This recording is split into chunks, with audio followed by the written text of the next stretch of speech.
जय श्री कृष्ण दोस्तों। जो जन्मा है वह मरेगा ही, चाहे मनुष्य हो, देव हो, पशु पक्षी, सभी को मरना ही है। ग्रह और नक्षत्रों की भी आयु निर्धारित है और हमारे इस सूर्य की भी। इसे ही जन्म चक्र कहते हैं। जन्म मरण के इस चक्र में व्यक्ति अपने कर्मों और चित्त की दशा अनुसार नीचे की योनियों से ऊपर की योनियों की ओर गति करता है और पुनः नीचे गिरने लगता है। यह क्रम तब तक चलता है जब तक कि मोक्ष नहीं मिल जाता। कई बार स्थितियां बदल जाती हैं।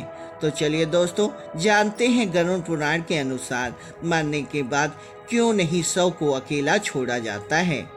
दोस्तों, शव को अकेला न छोड़ने के 3 कारण हैं। पहला कारण है, शव को अकेला छोड़ दिया जाए तो उसके आसपास लाल चींटियां या अन्य कोई नरभक्षी रेंगने वाला प्राणी या पशु आकर शव को ग्रास बना सकता है। इसलिए वहां कोई न कोई व्यक्ति का बैठकर रखवाली करना जरूरी होता है। दूसरा कारण है, रात में मृत शरीर को अकेला छोड़ दिया जाए तो आसपास भटक रही बुरी आत्मा भी उसके शरीर में प्रवेश कर सकती हैं। इससे मृतक के साथ साथ परिवार को भी संकट का सामना करना पड़ता है।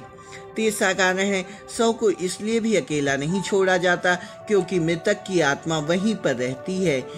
जब तक उसका शरीर जल नहीं जाता तब तक उसका उस शरीर से किसी न किसी रूप में जुड़ाव रहता है। साथ ही वह अपने परिजनों को देखता है। अकेला छोड़ दिए जाने से उसका मन और भी ज्यादा दुखी हो जाता है। हालांकि अधिकतर लोग गहरी नींद में चले जाते हैं। बहुत ज्यादा स्मृतिवान या चेतनावान व्यक्ति ही जान पाते हैं कि मैं मर चुका हूँ। यह भी माना जाता है कि यदि ज़्यादा समय हो जाए तो शव से निकलने वाली गंध के चलते कई तरह के बैक्टीरिया पनपने लगते हैं और मक्खियां भी घर में भिनभिनाने लगती हैं। इसलिए वहां इस दौरान अगरबत्ती की सुगंध और दीपक जलाया जाता है। यह भी कहा जाता है कि शव को अकेला छोड़ने से कई लोकतांत्रिक कर्म करते हैं, उनके कारण भी आत्मा संकट में पड़ जाती है। इसलिए भी कोई शव के पास रुककर उसकी रखवाली करता है। शव के आसपास की जगह को साफ सुथरा रखा जाता है और धूप और दीपक जलाया जाता है ताकि वहां दूर से ही उजाला दिखाई दे। इसका यह भी कारण माना जाता है कि मृतक कहीं न कहीं अधोगति में नहीं चला जाए, क्योंकि रात्रि के अंधकार में अधोगति वाले कीट पतंग, रेंगने वाले जीव जंतु और निशाचर प्राणी ज्यादा सक्रिय रहते हैं। उस दौरान आत्मा यदि गहरी तंद्रा में है तो उसके अधोगति में जाने की संभावना भी बढ़ जाती है। उल्लेखनीय है कि भीष्म पितामह भी अधोगति से बचने के लिए सूर्य के उत्तरायण होने का इंतजार कर रहे थे। उत्तरायण में प्रकृति और चेतना की गति ऊपर की ओर होने लगती है। पुराणों के अनुसार व्यक्ति की आत्मा प्रारंभ से अधोगति होकर पेड़ पौधे, कीट पतंग, पशु पक्षी योनियों में विचरण कर ऊपर उठती जाती है और अंत में वह मनुष्य के वर्ग में प्रवेश करती है। मनुष्य अपने प्रयासों से देव या दैत्य वर्ग में स्थान प्राप्त कर सकता है। वहां से पतन होने के बाद फिर से वह मनुष्य वर्ग में गिर जाता है। यदि आपने अपने कर्मों से मनुष्य की चेतना के स्तर से खुद को नीचे गिरा लिया है तो आप फिर से किसी पक्षी या पशु की योनि में प्रवेश कर जाएंगे। यह क्रम चलता रहता है, अर्थात व्यक्ति नीचे गिरता है या कर्मों से ऊपर उठता चला जाता है। गरुड़ पुराण के अनुसार एक क्षण के कई भाग कर दिए जाएं तो उससे भी कम समय में आत्मा एक शरीर छोड़कर तुरंत ही दूसरा शरीर धारण कर लेती है। यह समय कम समय अवधि है। सबसे ज़्यादा समय अवधि 30 सेकेंड है, परंतु पुराणों के अनुसार यह समय लंबा भी हो सकता है। 3 दिन, 13 दिन, सवा माह या सवा साल भी लग सकते हैं। इससे ज़्यादा जो आत्मा नया शरीर धारण नहीं कर पाती वह मुक्ति हेतु धरती पर ही भटकती है, स्वर्गलोक चली जाती है, पितृलोक चली जाती है या अधोलोक में गिरकर समय गुजारती है।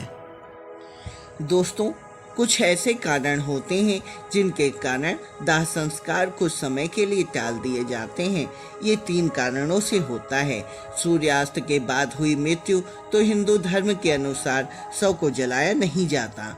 इस दौरान शव को रात भर घर में ही रखा जाता है और किसी न किसी को उसके पास रहना होता है। उसका दाह संस्कार अगले दिन किया जाता है। यदि रात में ही शव जला दिया जाता है तो इससे व्यक्ति को अधोगति की प्राप्ति होती है और उसे मुक्ति नहीं मिलती। ऐसी आत्मा असुर, दानव और पिशाच योनि में जन्म लेती है। यदि किसी व्यक्ति की मृत्यु पाचक काल में हुई है तो पाचक काल में शव को नहीं जलाया जाता जब तक कि पाचक काल समाप्त ना हो जाए। तब तक घर पर ही शव को रखा जाता है और किसी न किसी को शव के पास रहना होता है। गरुड़ पुराण सहित कई धार्मिक ग्रंथों में इसका उल्लेख मिलता है कि यदि पाचक में किसी व्यक्ति की मृत्यु हो जाए तो उसके साथ उसी के कुल खानदान के 5 अन्य लोगों की मौत भी हो जाती है। इसी डर के कारण पाचक काल खत्म होने का इंतजार किया जाता है, परंतु इसका समाधान भी है कि मृतक के साथ आटे या बेसन या कुश के 5 पुतले अर्थी पर रखकर इन 5 को शव की तरह पूर्ण विधि विधान से अंतिम संस्कार किया जाए। ऐसा करने से पाचक दोष समाप्त हो जाता है। तीसरा कारण है, यदि कोई मर गया है परंतु उसका दाह संस्कार करने के लिए उसका पुत्र या पुत्री समीप नहीं है, कहीं दूर है, तो उसके आने का इंतजार किया जाता है। तब तक शव को घर में ही रखा जाता है और किसी न किसी को शव के पास रहना होता है। कहते हैं कि पुत्र या पुत्री के हाथों ही दाह संस्कार होने से मृतक को शांति मिलती है, अन्यथा वह भटकता ही रहता है।